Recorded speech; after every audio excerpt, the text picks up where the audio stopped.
My wife called me a disgrace. The phone would not stop buzzing. 223 missed calls. Her name filled the screen again and again, as if she thought persistence could rewrite history. Each vibration sounded like desperation clawing through glass. I didn't answer.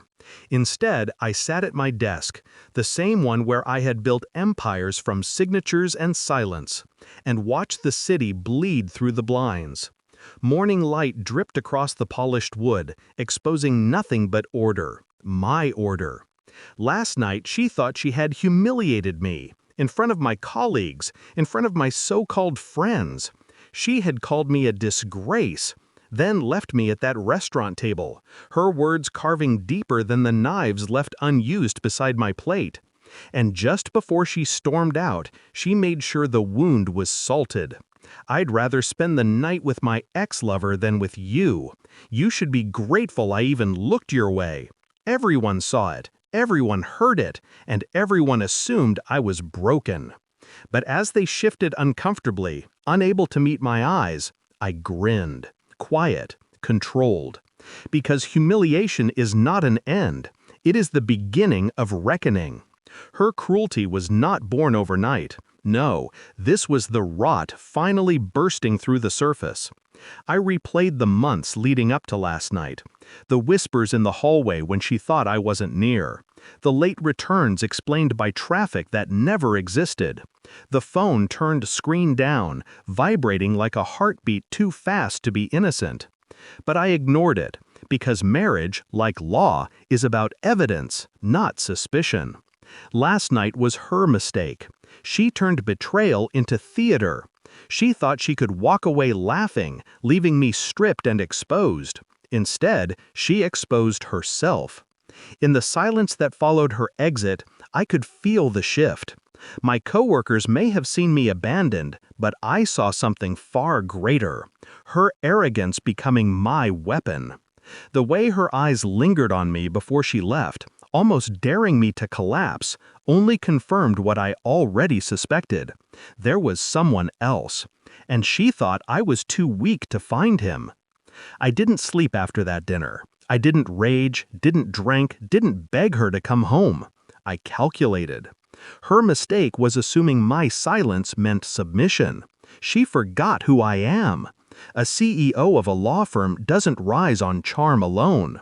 We rise on patterns, on details, on the weight of quiet evidence that cannot be refuted. So, I began. Phone records, subpoenaed quietly under my own authority. Credit card charges, restaurants she never mentioned, hotels billed to her account during visits to her mother. GPS history. Devices betray their owners more faithfully than lovers do. Each thread I pulled unraveled her carefully woven lie. A number repeated often, unfamiliar. Late-night calls. 3-hour conversations while I drafted cases at the office. I traced it, and when the name appeared, I almost laughed. Her ex-lover. The one she claimed was ancient history. The one she flaunted last night in a fit of reckless cruelty. She had not lied to humiliate me. She had confessed. And in that confession, she signed her own verdict. The report sat heavy in my hand this morning. Pages of phone logs, photographs, hotel reservations, undeniable proof of her infidelity. When she finally stopped calling and walked through the door, her face was pale, her eyes ringed with sleepless regret. She tried to speak first, words tumbling, excuses forming. I didn't raise my voice. I didn't accuse. I simply slid the folder across the table. Her hands trembled as she opened it. The photograph stared back at her. Her smile, his touch, nights captured by cold surveillance. Silence. The kind that suffocates. She shook her head, lips parting, but no words could escape the cage of her own lies. I watched her crumble, and still I remained composed. Calmness is more lethal than rage. She finally whispered, "It's not what it looks like." I let the words hang, pathetic, fragile, already broken. Then I leaned forward, voice steady as steel. "It's exactly what it looks like." Her tears spilled fast. She reached for me, desperate, as if my forgiveness could erase her disgrace. But forgiveness is not currency I deal in. I deal in exposure. The restaurant witnesses, the colleagues who saw her performance, now they would see this too. I had already drafted the announcement.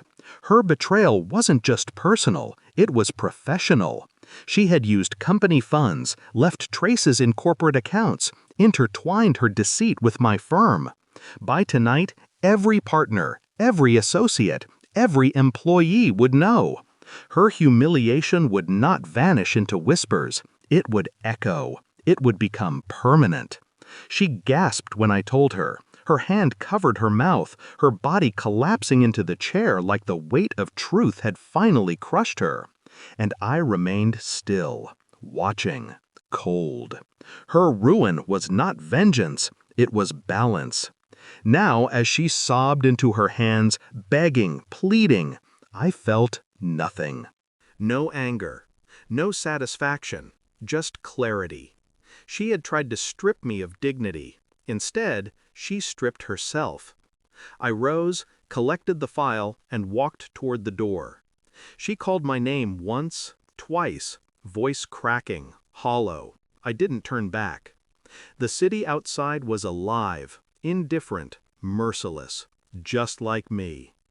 I stepped into the morning light, breathing in the cold air, and let the silence settle inside me. Because some betrayals don't deserve forgiveness. They deserve exposure. And she was already burning in it. The only disgrace was believing she could break me.